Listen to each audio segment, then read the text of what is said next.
ووصول إلى كل بغية وغرض نبيل وعظيم.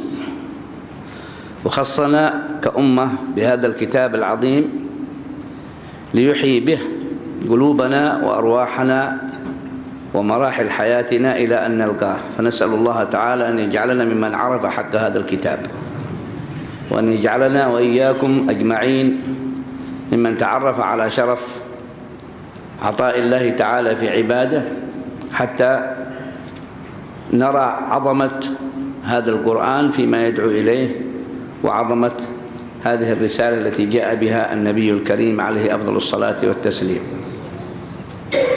موضوعنا في هذه الليلة سيكون حول أمر متعلق بمنطلقات وعي الشاب المسلم في كل ما يتعلق بشأن حياته ووعيه وعلمه وعمله.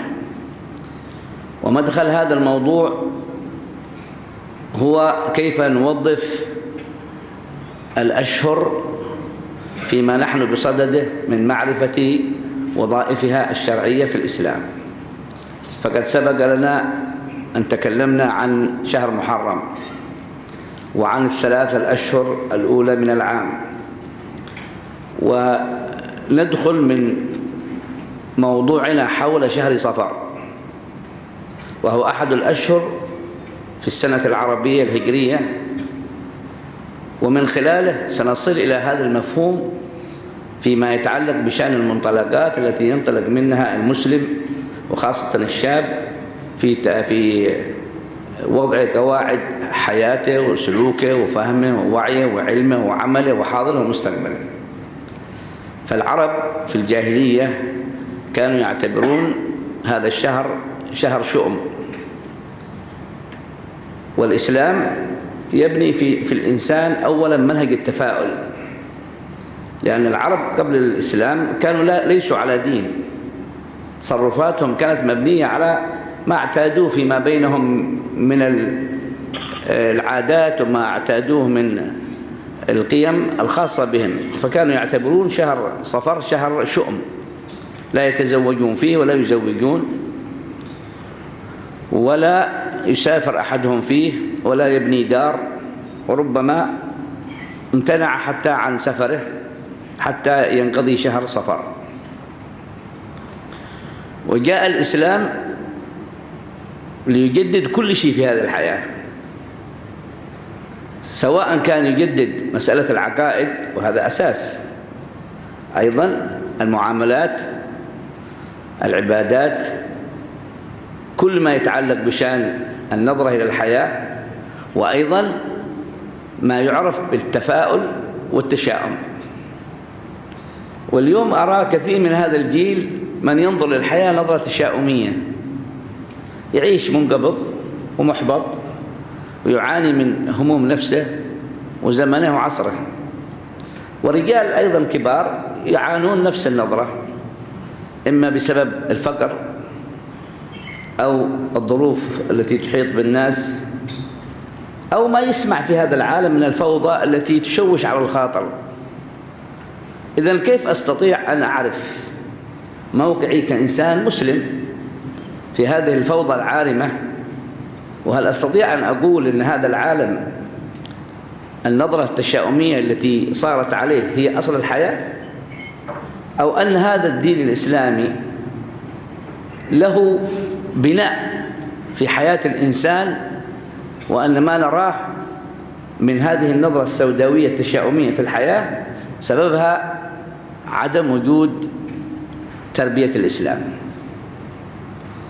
بل تفهمون الآن المقصود الذي أتحدث عنه، هذا الاشتباك الموجود في العالم، الانهيارات الموجودة في الحياة، الفساد الموجود في الرجال والنساء، تصورات الخاطئة عن الدين، تصورات الخاطئة في العلاقات بين الناس. هل جاءت هكذا فجأة؟ هل أولدها الإسلام؟ هل جاءت بسبب المصلين الذين يعبدون الله ويصلون ويصومون؟ من أين جاءت هذه؟ هذه كلها جاءت من نظرة في هذا العالم أخرى تسوق الناس إلى فهم الحياة الدنيا من التشاؤم، فكبرت هذه النظرة واتسعت هذه الرؤية، وصارت كثير من الناس تنطلق منها حتى وهم يصلون ويصومون. النبي عليه أفضل الصلاة والسلام عندما بعث جاء ليصحح هذه المفاهيم، جاء ليصحح المنطلقات في كل شيء. المنطلق في النية، المنطلق في التصور، المنطلق في الاعتقاد، المنطلق في الحركة. جاء النبي ليصحح هذه المنطلقات. عرفت معنى المنطلقات؟ كيف أبدأ؟ إذن عندما تبدأ على منطلق صحيح أنت لا تعتقد أنك ستجد الحياة كلها سهلة. الحياة كبد كما وصفها الله في سورة البلد: لقد خلقنا الإنسان في كبد. والذي يبرز رجولة الرجال في الإسلام إنما الكبد، والذي يبرز سلامة وعي الشاب إنما الصبر، والذي يبلغ الإنسان إلى المراد إنما هو التوأدة والتأني. وكل هذه المفاهيم لا تباع ولا تشترى، لا يمكن أن نجدها في الأسواق مع ما يباع من الأكل والطعام والشراب، ولا يمكن أن تشتريها من أي إنسان في هذه الحياة، لكن ممكن أن تكتسبها بأمرين. الأمر الأول الجلوس عند أهلها والأخذ منهم. الثانية طول النظر في مرادات الله الواردة في القرآن وما جاء به نبينا وحبيبنا محمد عليه أفضل الصلاة والسلام في السنة، لا غير ذلك. بتقرأ كتب الدنيا كلها لا تجد شيء من هذا القبيل. لو قرأت كل الكتب اللي في الدنيا، لو قرأت كتاب يسمونه ابدأ دع القلق وابدأ الحياة، كلام، لكن ليس هذا هو نفس المخرج اللي يتكلم عنه كتاب الله. ومعلوم أن طالب العلم، وهذا الذي نحن بصدده في بناء جيل جديد ينظر للحياة من التفاؤل الشرعي. انظر للحياة من التفاؤل الشرعي، والتفاؤل الشرعي أنك دائما تعلم أن هذا العالم محكوم بأمر الله، وأن الخير محكوم بأمر الله، وأن الشر محكوم بأمر الله، وأن السعادة محكومة بأمر الله، وأن الشقاء محكوم بأمر الله، وأن كل شيء في هذا العالم مرجعه ومرده إلى الله. هذا أصل بناء نظرتك إلى الحياة. فلما ترى موت لا تتشائم، هذا شيء قرره الحق. لما ترى مرض لا تنزعج، فهذا أمر قرره الحق. الذي يحصل عنده التشاؤم من مرضه أو من موت قريبه أو من فقد ماله أو من حصول مشكلة من مشاكل الحياة، هذا منطلقاته غير صحيحة، منطلقات تصرفاته، منطلقات فهمه، منطلقات وعيه، منطلقات دراسته جاءت من الجانب الآخر، جاءت من تصورات تأتي من قبيل الشيطان في حياة الإنسان. لهذا تصحيح المنطلق أمر عظيم في حياة الجيل كله وفي حياة الشباب. وكلنا نتشائم، الإنسان يحصل عنده تشاؤم، معنى التشاؤم ضيق الحال، حتى ينظر الإنسان للحياة بقلق، ينظر لها بخوف.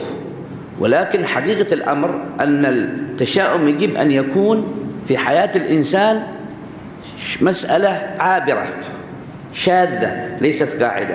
القاعدة والأصل في حياة الإنسان المسلم أن الحياة مبنية على التفاؤل، وأن الشيء الذي تراه في نظرك متعب وثقيل عليك لو نظرت إليه من مراد الله لتمنيت أن يطول معك هذا، كما ورد في الحديث أن العبد إذا أتى يوم القيامة فرأى ما له من مراتب الثواب بالمرض تمنى أن لم يكن في الحياة يعرف العافية.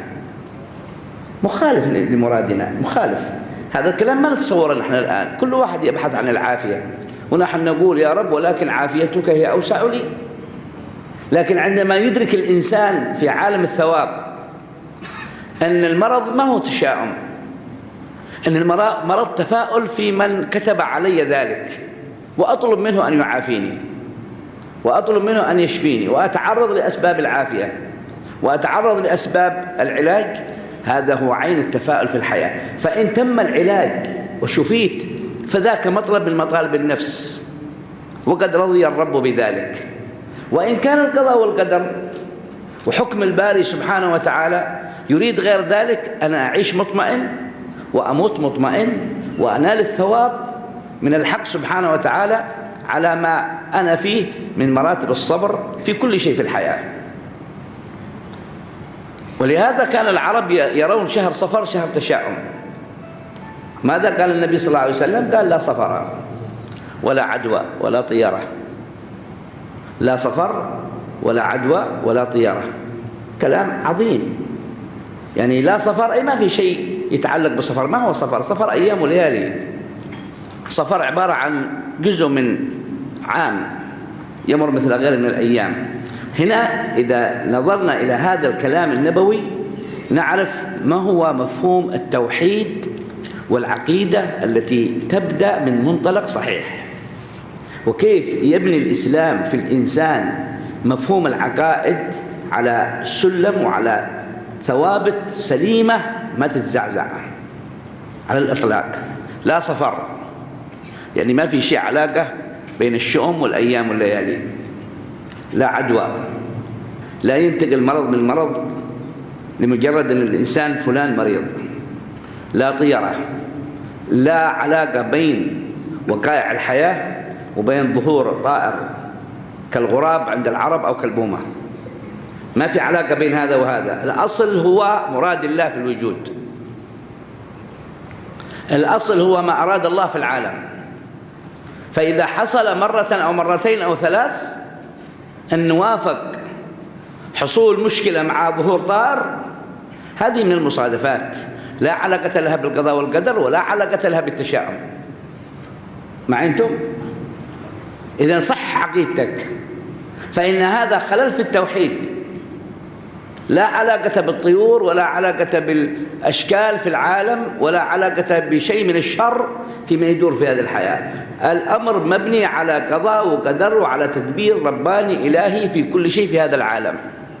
ولهذا نعرف حقيقة أن هذا الإناء ماء فيه،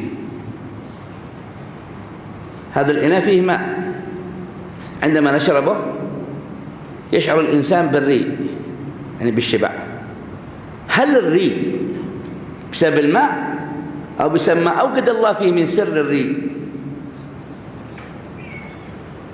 لابد يرتفع مستوى فهمكم إلى هذا الحد، لأجل تعرفوا مدلول المنطلقات في كل شيء.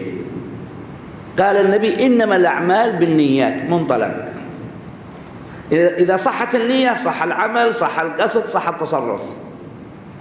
فسدت النية والله لو تلبس لباس الأنبياء. لكن المنطلق خطأ، كل شيء مخرج خطأ. سيدنا عمار بن ياسر لما عذب أكرهوه الكفار بالكي على أن يكفر بالله وعلى أن يقول كلام بلسانهم على العذاب أقرب إلى الشرك.